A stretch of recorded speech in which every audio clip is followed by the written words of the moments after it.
Ladies and gentlemen, Vince here. I'm diving into some new reward apps that have hit the market. I hope you all enjoy. First up, we have Solitaire Acres. Now, throughout this video, you're going to be seeing many games, okay? And the thing is about these type of games is that they're full of advertisements. So just giving you a little warning. Either way, this is what it looks like. Top of the screen, you have your Coinbase currency, score, moves, and time. And of course, underneath that, you have the whole card setup. Your goal on Solitaire Acres is to try and collect these little gems. Just collected 7.98. I can either watch an advertisement to claim them or give up. Even if you press give up though, it plays an advertisement, which is very annoying. And you're not credited to the gems either. So this is how they force you to tap the claim button. And as I was talking, an ad automatically played because every 30 seconds or so, you'll be faced with ads no matter what. Now the actual game itself is pretty straightforward to play in the sense of the difficulty, everyone. And here's the next reward. So when I picked the correct card, even though it gave me 5.31 gems, I can then watch an advertisement to try and get a times bonus on that. Or I can simply claim it for the base reward. And as I was just explaining that, an ad played. So again, very annoying. Now that leads us to the bottom of the screen. You can see we have two abilities here. We have the hint and undo button. They're pretty self-explanatory. You have your gems, a timer that counts down from 3 hours, and the supposed PayPal currency. At least in my own experience, I can generally get between like 5 to 10 gems per advertisement or so.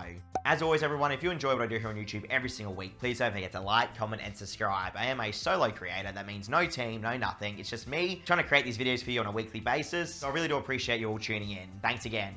That is literally all there is to the game, everyone, okay? So how did it go? Well, everyone, I started off the test at 2 hours and 25 minutes, played down to 1 hour and 20 minutes, so a little bit over an hour there, guys, and I managed to generate 575.16 of the gems. And mind you, most of that was literally just ads playing over and over again. So you're not even really able to actually play the game. Anyway, once that timer ran out, it generated a whopping 6 cents USD currency. I kid you not, everyone. So yet again, we have another one of these situations where we can't even get over 10 cents for 1 hour of playing a game, which is just brutal, at least here in Australia. Either way, everyone, I am happy to say, at least when I did withdraw that 6 cents USD, in my own experience, it did come through for me straight away, which was nice to see all in all. But again, that doesn't mean an application's worth it, everyone, okay? Even if they come through, it doesn't really mean that you couldn't be doing better things with the time. So at least now you know about it either way. You can do whatever you want with that information. Let's move on to the next application. Next up, we have Bingo Cat. An early access title, mind you. And this is what it looks like when you launch it up. Top of the screen, again, you have your in-game currency. You have your bingo cards available to play with. Bottom of the screen, you can choose how many bingo cards you want to play with at a time, which again is pretty cool. Then below that, you have your gem-based currency. So the exact same situation, gems on the left, timer in the middle, every 3 hours, and then the PayPal currency on the right. Now there is a task-based system as well, where the more progress you make, obviously you can get little bonuses. They also have a shop where you can get the bingo cards, and a lucky scratch system. But as you can see, as I was talking, an ad just brute forced its way through there, which is a common experience now with these type of apps. Shoving it in people's faces like this is not going to keep people around, in my opinion. Either way, this is the actual card aspect. So at the top of the screen, you can see I have 31 cards available. Let's see what we can get here, everyone. Hopefully it's something decent. We'll find out. So a little bit of the in-game currency, and this introduces us here to the actual ad claiming system. You can see I have 2,164 of the coins. I can get 100% of that only if I watch an ad or I don't get it at all. So because I pressed cancel and didn't want to see the ad, they don't actually give you that reward. That is insanity, by the way. Because usually ads will give like a ×2 or more bonus and still give you the base rate. So they actually take it all away. And there's another ad, by the way. Now this is what the bingo aspect looks like. Anyone that's ever played a bingo game before knows exactly how this works, okay? We have our floating chest here, which brings up a little bonus of gems. See, this is what I'm talking about. You can either get 270 gems, for instance, or you watch the ad to ×2. So we don't want to do that, obviously. We'll take that base rate. Top of the screen, you have your numbers being called out. To the right of that, you have a little spinning wheel system that generates power the more numbers you get. Bottom right corner of the screen, of course, you have your balance. And then to the middle of the screen, obviously, you have your bingo cards with a little cat running around, and there's a wheel and an ad.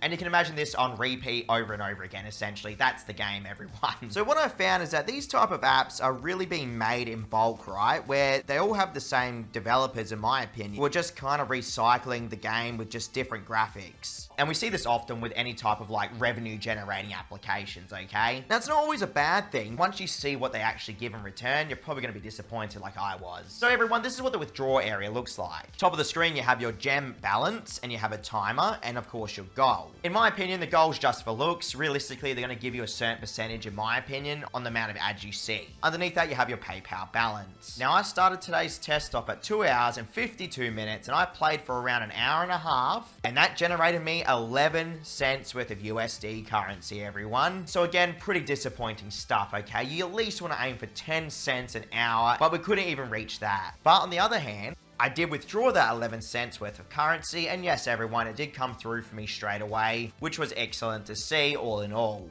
at least in my own experience. Look, I'm trying not to be too harsh on these little game applications because they could go the opposite way and not reward anyone ever and just be complete scams. So for fun and maybe some beer money, if you can actually generate that much out of it, which I can't in Australia, it may be useful. But again, at least now you know about it. Let's move on. Next up, we have TestPlay. This is what TestPlay looks like when you launch it up. Top of the screen, you have your gem-based currency, and underneath that, I have 2 games here in Australia that I can play to try and generate that gem-based currency, okay? Now, while they do have these supposed huge prize pools, again, everyone take that with a very big grain of salt, alright? So the whole concept is that you generate the gems from those games and try and convert them into PayPal currency. Here you can see that apparently I have 3 cents worth of USD currency in my balance right now from the 318 gems, which you'll notice that it does state at 20 cents I can withdraw them. Now I either have the PayPal option or I can donate.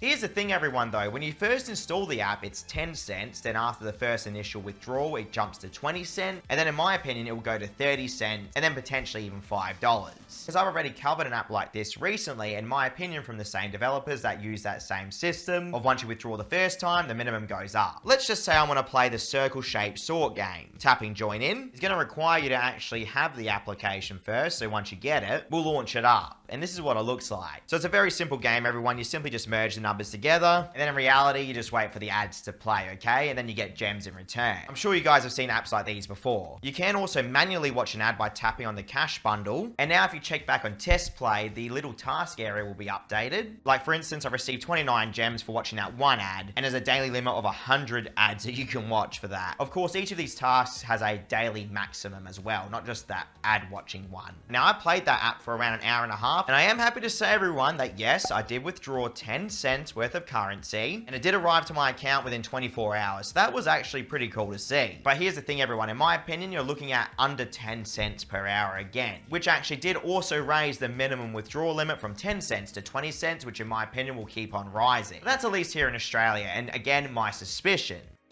Again, same situation as the previous apps I just shown you guys. It looks like they all have the same concept, alright? But that's my review on TestPlay. Let's move on to the next app. Next up, we have Fun Scratch, Cards Treasure. And this is what it looks like. Top of the screen, we have our gems-based currency, our timer from 3 hours, and of course our supposed PayPal currency. Underneath that, we have our in-game currency of coins. Now, generally, you can use these coins for purchasing the cards, everyone. At least that's my understanding of them. So even though they say the top prize is apparently 10,000, I do not believe that at all. Let's just be realistic here, okay? Anyway, picking one of the cards, give us access to the actual gem generating portion of it. And as I'm talking, an ad play. So yet again, we're getting forced to watch the ads without any type of warning. Very annoying, very intrusive. You do get a small fraction of the gems though. I got 2 there. Anyway, we have 3 different amounts here of gems that we can win as bonuses, including the grand for 160 gems, the minor for 65 gems, and the mini for 20 gems, at least here in my country. Underneath that, you have the card itself. All you need to do is simply swipe to reveal what you get, and it seems I got pretty much nothing there. And there's another ad. Then simply at the bottom of the screen, you just tap the new card button, and if you don't even feel like swiping it, you can just press the check button. Now, let's see what we get. We're actually able to get that mini jackpot of the 20 gems. So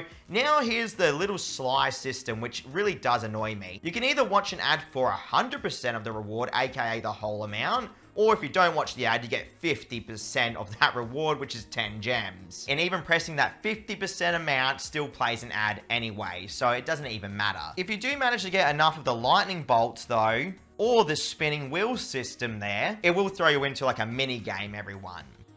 So at this point, what it turns into is essentially you just spamming cards non-stop while the ads autoplay. Here's one of the mini games though of the spinning wheel, and I found that this is probably the better option. So supposedly I just won 26 of the gems from the wheel. Here we have another mini game of the chest system. So this is actually a pretty decent one for gem generation. You can see here if I watch an ad, I get all those chests, and if I don't watch the long ad, I only get one of the chests. So how did my testing go? I ran 2 separate tests. One gave me 2 cents USD for around 25 minutes of playing. I started the next test at 2 hours and 59 minutes. Played for a further 49 minutes everyone to generate 1,035 gems. And that converted into a total of 4 cents USD, which bumped us up to 6 cents in total. So roughly 6 to 7 cents for an hour of playing, which again is very low. I am happy to say though, I did withdraw that 6 cents worth of USD currency everyone. And yes, it did arrive within around 1 hour or so to my account in my own experience. So that was cool to see.